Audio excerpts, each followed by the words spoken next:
Jangankan kita bersyukur dengan adanya Nabi, kita disunnahkan berpuasa pada hari Asyura. Kenapa disunnahkan berpuasa pada hari Asyura atau tanggal 10 Muharram? Nabi pernah bertanya kepada orang-orang Yahudi, kenapa kalian berpuasa pada hari Asyura, yakni 10 Muharram? Orang Yahudi menjawab, karena kami bersyukur kepada Allah atas selamatnya Musa dari kejaran Fir'aun. Apa kata Nabi? Nahnu ahaqqu bi Musa minkum. Kami lebih berhak atas Musa dari kalian. Nabi pun memerintahkan para sahabat untuk berpuasa. Kita berpuasa pada tanggal 10 Muharram untuk bersyukur kepada Allah atas selamatnya Nabi Musa dari kejaran Fir'aun. Saudara-saudara, bersyukur kepada Allah atas selamatnya Nabi Musa dari kejaran Fir'aun menjadi ibadah sunnah. Maka bagaimana kalian bersyukur kepada Allah atas selamatnya seluruh alam jagat raya ini berkat adanya baginda Nabi besar Muhammad? Bukankah dalam Burda dijelaskan, laulahu lam tukhrajid dunya minal adami? Kalau bukan karena Rasulullah, kalau bukan karena Nabi, dunia tidak akan pernah dikeluarkan dari ketiadaannya.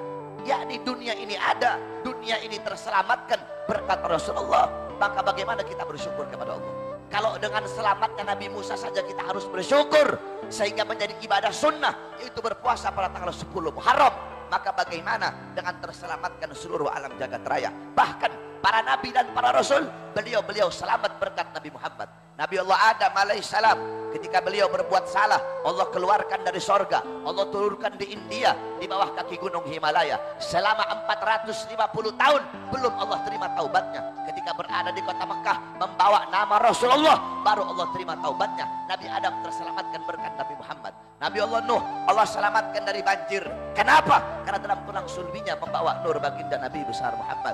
Nabi Allah Ibrahim alaihissalam, Allah selamatkan dari api Namrud. Kenapa? Karena dalam tulang sulbinya membawa nur baginda Nabi besar Muhammad. Nabi Allah Ismail, Allah selamatkan ketika akan disembelih oleh ayahnya. Allah ganti beliau dengan seekor domba yang berasal dari sorga. Kenapa Allah selamatkan Nabi Allah Ismail? Karena dalam tulang sulbinya membawa nur baginda Nabi besar Muhammad. Para nabi, para rasul terselamatkan berkat baginda Nabi besar Muhammad.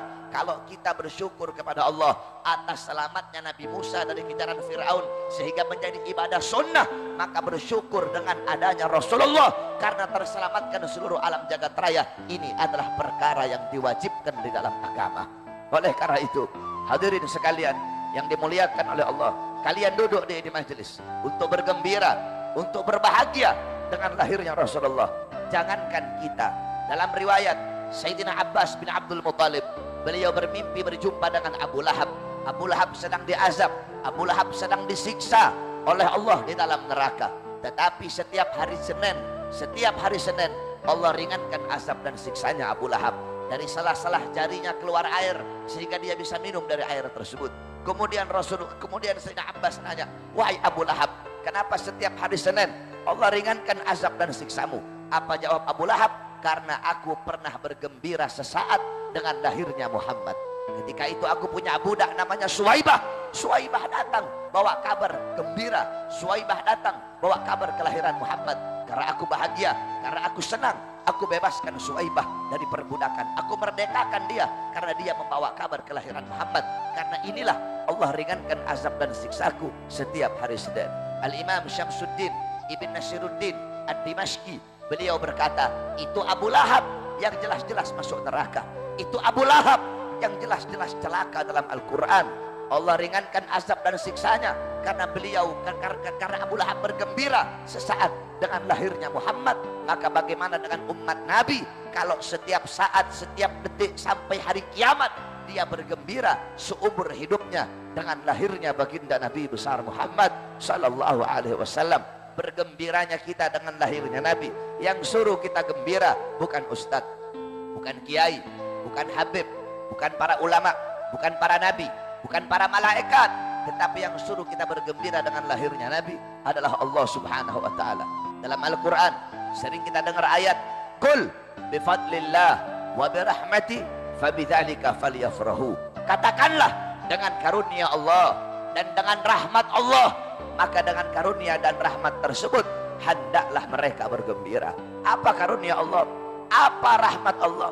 Dalam kitab tafsir Ma'alimut Tanzil Al-Imam Baghawi, dalam kitab tafsir Jami'ul Bayan Al-Imam Ibnu Jarir At-Tabari, dalam kitab tafsir Madarikut Tanzil Al-Imam An-Nasafi, dalam kitab tafsir Anwarut Tanzil Al-Imam Baydawi, dalam kitab tafsir Jami' al-Ahkam Al-Imam Qurtubi, dalam kitab tafsir Al-Imam Fakhruddin Ar-Razi, dalam kitab tafsir Jalalain Al-Imam Jalaluddin Al-Mahalli dan Al-Imam Jalaluddin As-Suyuti, dijelaskan ai fadluhu Al-Quran wa rahmatuhu Al-Islam.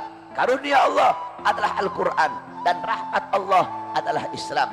Adapun dalam kitab Ad-Dur Al-Mansur, kitab tafsir bil Ma'thur Al-Imam As-Suyuti, beliau menjelaskan bahwasanya rahmat Allah dalam ayat tersebut adalah Nabi Muhammad. Sebagaimana dalam ayat yang lain Allah berfirman, "Wa ma arsalnaka illa rahmatan lil alamin." Tidak aku utus engkau wahai Muhammad kecuali engkau adalah rahmat bagi seluruh alam semesta.